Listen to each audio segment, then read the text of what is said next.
Yes, what's happening? It's Ratzi here, back in the Ratcave for DJKit, and today I am looking at another bit of brand new Pioneer DJ equipment.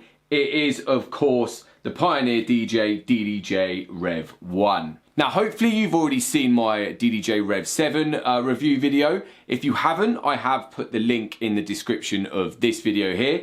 But the Pioneer DDJ-REV1 was announced on exactly the same day, the REV7 being the flagship bad boy, the REV1 being the entry-level version. And as it is an entry-level controller, this DDJ-REV1 is designed around Serato DJ Lite. Now, it does of course work with Serato DJ Pro, and I would always advise you to pay that little bit extra to upgrade to DJ Pro so that you get the extras like being able to record your mix, you get extra effects, and you also get extra use of the pads here, which I will get onto in a little bit in this video. But as Pioneer DJ are promoting this REV1 to be a Serato DJ Lite controller, I am using it with Serato DJ Lite. Now, even though this REV1 doesn't have dual compatibility with more than one software, it is completely class compliant. So what that means is you don't need any driver, you don't need to download any sort of extra bits and bobs for this to work with your PC or your MacBook or whatever you're using it with. You just have to make sure that you're using the latest version of Serato. So now let's take a look at the controller itself. Now, of course, the first thing really that jumps out at you with this DDJ-REV1 is the layout of the controller. The performance pads are here in the middle instead of underneath, which you see on typically like all DJ controllers, and the pitch fader is at the top rather than on the side. So we saw this on the REV7. Obviously, with this whole Pioneer DJ bringing this REV series, assuming that there's going to be a REV in between the 1 and the 7, we'll probably see it again on that. What this does is it of course emulates the battle mode of 2 turntables and a battle mixer, so a DJM S series mixer like the S7 or the new S11 or the old S9, which I know a lot of scratch DJs are still using. Anyway, I'll get onto that in a little bit, but first of all, let's take a look at these lovely big jog wheels. So these jogs are 154 millimeters, which is actually the same size as the DDJ SR2 jogs. So they sort of sit in the mid-range section of the Pioneer DJ controllers, whereas the DDJ 400 and the DDJ SB3 controllers jogs are slightly smaller. And speaking of the DDJ SB3, although it hasn't officially been discontinued, at least the point of me making this video, I do feel that this DDJ-REV1 will probably end up replacing it. It takes quite a few of the features that we sort of saw on the SB3, but the guys at Pioneer DJ, it seems like they've sort of revised them and made those features better, or sort of sacked off the ones which weren't really that good. So anyway, the jogs themselves, even though there isn't any jog adjust, which would have been a really nice touch, particularly on a controller that is sort of might be aimed more towards a scratch DJ, you don't really, I mean, they are very good consistency. They're not too light, they're not too heavy, they sit quite nicely in the middle, and I mean, you know, you can give them a good wheel back, which I know is important to a lot of you open format DJs anyway. Also, a nice little touch is having this marker on the jog wheels, so that's a little nod to putting a sticker on your vinyl so that you know when you're hitting cue points. Every time that, say you put a cue point at midpoint up here, you know that every time that you go to 12 o'clock up there, you will be hitting that cue point. I don't mean to keep comparing this to the REV7, but it's obviously naturally something that I'm going to do. You know, we saw with the REV7 that it actually comes with some stickers that you can stick on yourself. These are already actually stuck onto the jog wheels. So in the bottom right hand corner here, again sort of emulating the more vinyl look rather than the CDJ, you've got your play and your pause button, and the cue button here, not the typical CDJ round circle, but a small little square here which cues up your tune. So moving up from the jog wheel, let's start over here you can actually play up to 4 decks on this REV1 controller, which is such a nice touch if you are into that kind of thing. Me personally, it scats me out quite a lot when I'm trying to do sort of more than one layer using one different side, and especially only with a 2-channel mixer. But it's brilliant that you can, that you do have that option with this DDJ-REV1, especially as you do still get that 4-deck option within Serato DJ Lite. So yeah, you click this button over here to go from deck 1 to 3, and you click this button over here to go from deck 2 to 4. So also the secondary option of this, if you hit shift and this button, it toggles it on or off vinyl mode. Vinyl mode being, this is CDJ mode, and when you put it onto vinyl mode, it acts like a vinyl. Also, holding this button up here, you can change the tempo range, so you can go from 8 to 16, or again, the top is plus or minus 50. Just to say, I know I am using this button as the example, but it obviously the same applies for this over here. And of course the same, everything that I'm talking about here applies over onto this deck too. So over here then, you've got your auto loop section where you can double or half the loop. Now, one of the sort of bad things about Serato DJ Lite for me is that you can actually only go up to an 8-bar loop and only as small as a 1-bar loop, which arguably maybe that's all you need if you're sort of first starting out DJing, but you know, you can go a lot bigger in Serato DJ Pro. And again, I know I keep on sort of talking about Serato DJ Pro, but it really is worth that upgrade just for these little bits and bobs. Also shift, you've got your manual loop in and out as well. And then to the right here, you've got the sync button, which you press and then shift takes it off. Now up here is where you will find your pitch fader, which is what you use to manually speed up or slow the tune down. Now the pitch fader is a pretty good size, and something that I am a big fan of is having the click at 0 so that you know when you are back at the normal speed that the tune should be. The position of this pitch slider I know has caused a little bit of an uproar amongst the DJ community. For me, I love it. But then I am pretty biased because when I am playing at home in my studio here in the Ratcave, I do normally have a pair of turntables, a battle mixer, and I have the turntables in battle mode. Now, again, you could argue that you don't necessarily need the pitch faders up here because the whole point of putting a turntable in battle mode is to stop your hand hitting the tone arm when you're sort of scratching and stuff like that. But, and I've said this in my DDJ-REV1 video, this is all about muscle memory. Now I will talk about that a little bit more in the conclusion at the end of this video. Alright then, so let's move into the mixer section now. Now the effects section here is something that we have never seen before on a Pioneer DJ DDJ entry level controller. As you can see here, we've got the two, what I call paddles, but Pioneer are actually calling them the lever effects. When you hit them up, it locks on. When you pull them down, it's a sort of triggering, it's like a momentary. So if you just want a quick effect, then you put it down and then it flicks up. If you want the effect to stay on, then it locks up like that. The effects themselves are, of course, all Serato DJ software effects. As this is not a standalone controller at all. It doesn't have any effects built into it. You've got the option for your 3 software effects here, and of course you can customize them within Serato just by hitting this little drop down button here. Now, for example, if I just want to trigger this echo, as you heard there, they are all post fader as well. So I've got the echo on effect number 1, effect number 2 is my low pass filter, effect number 3 is the flanger. But if I wanted to change 2 and 3, I do need to go into my laptop and change it like that from the drop down menu. However, if you do want to change number 1, effect number 1 here, you can actually do it by just hitting shift and pressing the 1 button. As you can see there on my screen, it comes down, then you keep on pressing the 1 to pick which effect you want. So let's say a phaser. And then also when you are pressing shift, you can use the 2 and the 3 buttons to change the size of the beat of the effect as well. So you know, it's nice that you can sort of customize that one effect over here, particularly as you can actually in Serato DJ Lite at least only use one of these effects at once.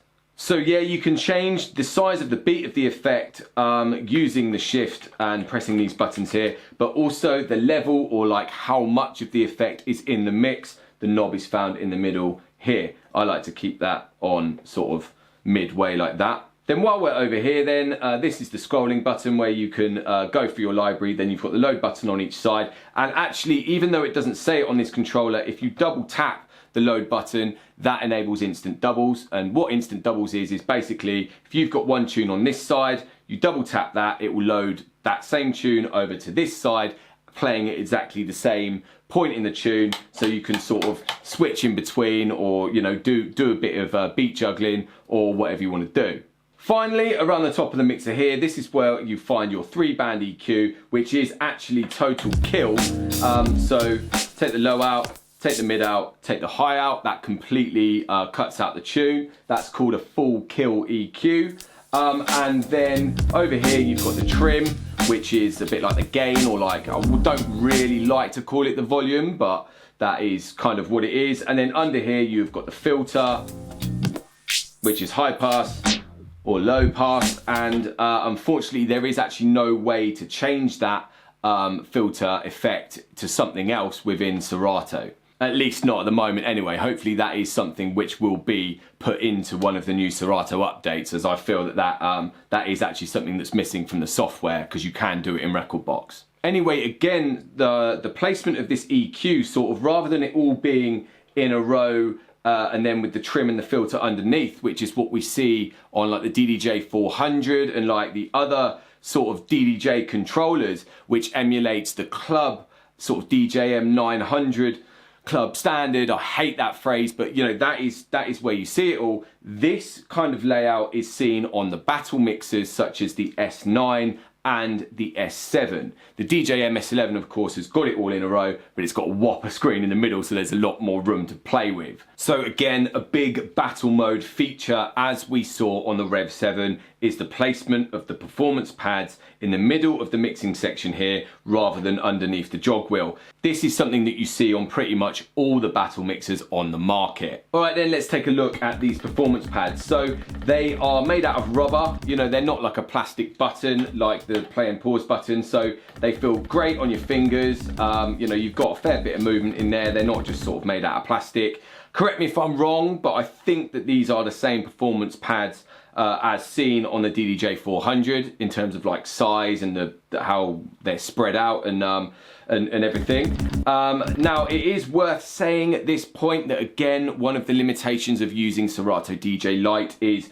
you don't often get all 8 of these pads controlling the pad mode. So along the bottom you've actually got like a transport mode where it does some bits and bobs like reverses the tune and stuff like that. But of course, if you are using this controller with Serato DJ Pro, you get more out of the pad modes. Also, beat, jump and roll don't work with Serato DJ Lite, so when you hit shift and hot cue or shift and auto loop, nothing actually happens. It tells you that you need to upgrade to Serato DJ Pro to use these features. Anyway, so hot cue and auto loop, you know, we all kind of know what they do. But let's move over to these 4 performance pad modes over here. Now, I actually want to start on trans mode. So if you hit shift and tracking, this will take you to trans mode. And what trans does is it actually acts like a gate, like cutting the audio in and out at different speeds. Now, I actually used to suggest finding the sweet spot with this trans mode, depending on what BPM your tune is,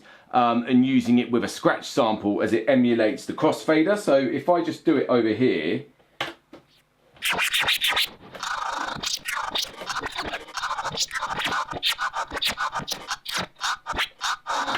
etc, etc. And actually a little nod to my old mucker James Abelia for that, because I know that he loves that trick. But now there is actually a much better way to emulate a scratch with this new tracking performance pad. So tracking is a bit like a built-in scratch mode.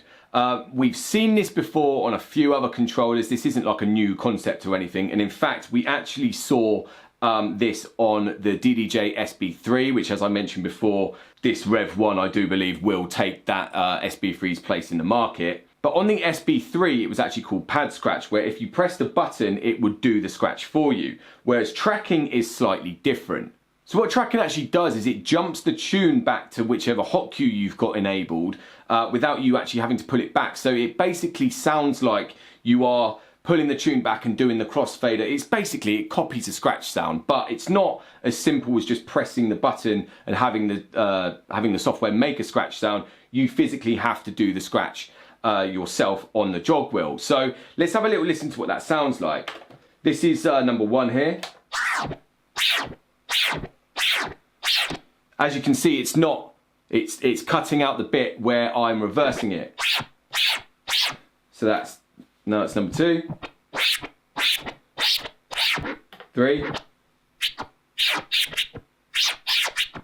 4, 5, and 6. So do you know what I mean? It does different crossfader movements. So sort of when you've got that,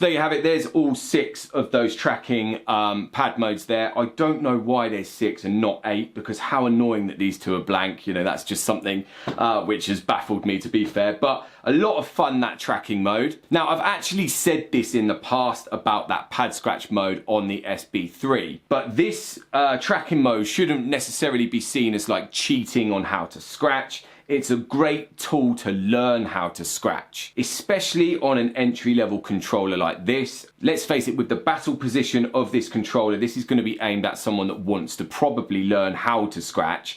You still need to have the timing of hitting that jog wheel in time with the tune for the scratch to sound any good. And once you've sort of mastered that a little bit, you could then do a sort of call and response, almost battling with yourself, you know, doing the tracking mode over here on this side and then trying to copy the sound, doing it properly over on this side.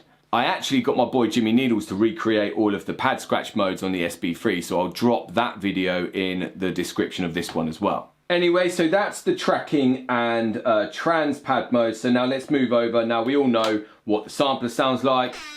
There it is, boo, boo, boo, as always, the old classic air horn. But then the second option of the sampler is the scratch bank. Now this is something which we saw introduced on the DJM S11. It was only on the S11 at time of release, but now it is actually on plenty of other Serato controllers. But it is so good to see it on an entry-level controller like this DDJ-REV1. And in fact, I do think that this is the first time that we've seen the scratch bank feature available on Serato DJ Lite. As before, it was only a feature in Serato DJ Pro. However, when you are using Scratch Bank in Serato DJ Lite, it is of course slightly limited compared to when you're using it in Pro, in that you only get 4 options rather than the 8 down the bottom here. And also, I don't believe that there is any way in Scratch Bank on Serato DJ Pro you can actually do your own hot cues within the Scratch Bank, so that when you hit the pads here, it will launch from a certain hot cue. And whereas on here on Serato DJ Lite, I think it only starts from the very beginning. But a nice touch here is that Serato DJ have actually put their own little samples in here. So I tell you what, if I just reel this off again.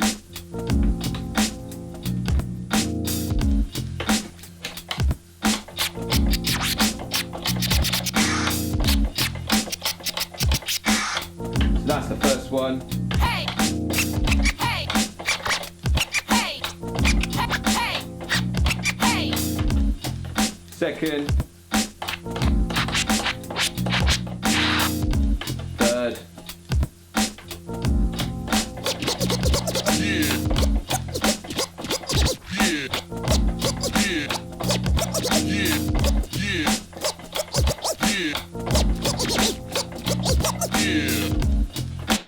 So that's the scratch bank. It's quite similar to the sampler really, but what you do is in the scratch bank mode here, whichever performance pad you hit, it will load straight away whichever sort of tune, scratch noise, or I mean a really great way to use it as well is dropping an a cappella on one channel here, and then you can hit different instrumentals and do live mashups and stuff like that. I mean, personally, I think it should be called mashup mode rather than scratch bank, because that's more likely what I would use it for in a sort of more creative manner. Still, wicked feature to have, and you know, brilliant, welcomed now on Serato DJ Lite. So the connectivity is everything that you would expect on an entry-level controller, with a single master output that's RCA, so no XLR options or booth out to be seen on this one, but you know, you don't really expect to see it on an entry-level controller like this.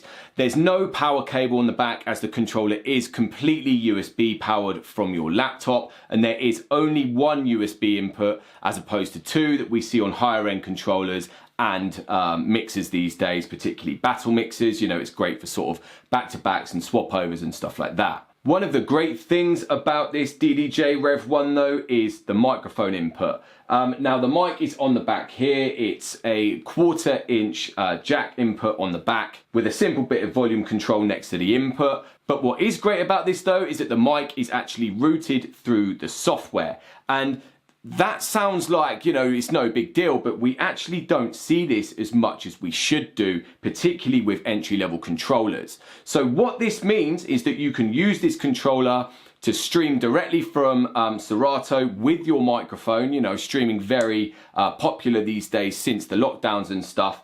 It means that you don't need another audio interface to plug your microphone into. When you're speaking on your microphone, it goes into the software. So not only good for streaming, but also if you do update to Serato DJ Pro, where you can record your sets, it means that it will also record your microphone within Serato. And again, just to say, I think that that alone is worth the upgrade to Serato DJ Pro to record your mixes, particularly as a DJ first starting out. It's quite important, I think, to be able to record your mixes, listen back to them, pick them apart yourself, send them to your mates, you know, get them, oh, what do you think of this? Where can I improve? That kind of thing. So well worth looking into that upgrade to Serato DJ Pro. Last but not least on the inputs and outputs, this DDJ-REV1 has one single headphone input, which is the smaller 3.5mm. Not the end of the world, but it would have been nice to have seen both 3.5 and 1/4 inch. Still, this is pretty common with entry-level DJ controllers. So to conclude on the Pioneer DJ DDJ-REV1, this is a great entry-level DJ controller. There's nothing really too groundbreaking in terms of features. Like, you know, I know that tracking mode is pretty cool, but it isn't really something which is new. We have seen similar on other controllers in the past. But the most important thing for me about this DDJ-REV1 is the layout of the controller. This controller for me is perfect for any open format DJ. Whether you are an entry-level DJ, whether you're intermediate or a pro DJ who's used to maybe, you know, 2 turntables and a battle mixer, how many times have we said how important it is to have a backup DJ controller? If you are a battle DJ or you're used to turntables and a battle mixer, this will fit in your rucksack and you will know your way around it because of the muscle memory. Now, if you want to hear me bang on about muscle memory, check out my DDJ-REV7 video. But at the end of the day, this REV1 would be perfect for someone who wants to be an open format DJ. As I said before, you know, with stuff like Twitch and being able to watch Jazzy Jeff, like sat at home, you know, you don't even have to go to a club. You can watch Jazzy Jeff DJ on Twitch with an overhead camera on his decks. And he's got them in battle mode, and you might have sort of a DJ going, do you know what? I want to give that a go the way that Jazzy Jeff's doing it. And the way that Jazzy Jeff is doing it is with his performance pads in the middle here, his pitch sliders up here. He doesn't have that setup that you see typically in a nightclub. I wish they did have this setup in a nightclub, but they don't. So if the layout of this REV1 isn't your cup of tea, or the layout of the REV7 for that matter, at the end of the day, there are plenty of other DJ controllers which have got the more kind of traditional mixer layout and stuff that you would see on a DJM 900 or whatever.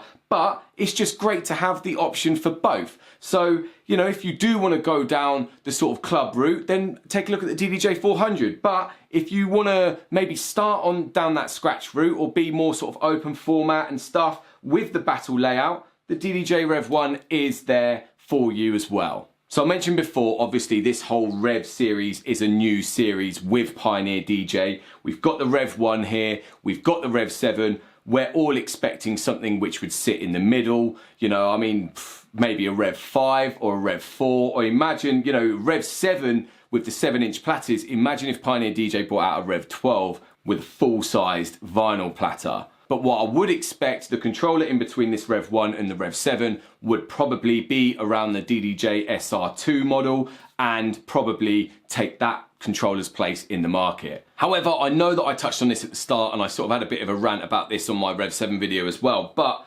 where is this open format layout for your record box DJs? I mean, I'm an open format DJ. I would love to have this layout on a record box controller. Pioneer DJ, you know, sort it out. Fingers crossed that we'll have either record box compatibility with this in the Rev7 in the future, or record box versions of this Rev series. So anyway, I am going to leave it there, gang. Thank you as always for watching this video. Don't forget to subscribe to the DJKit YouTube channel and also hit the little bell so that you're notified whenever I bring out a new video. You know, it all helps. Also, don't forget to send this video to someone who you think might be interested in this DDJ-REV1 controller, and also leave me a comment in the comments section. What do you think of this controller? What do you think of the layout? Would you pick this controller over, say, the DDJ-400 or any other controller for that matter? As always as well, if you have any further questions that I haven't covered, drop them in the comments and I always try and get back to you. So until next time, guys, you take care out there.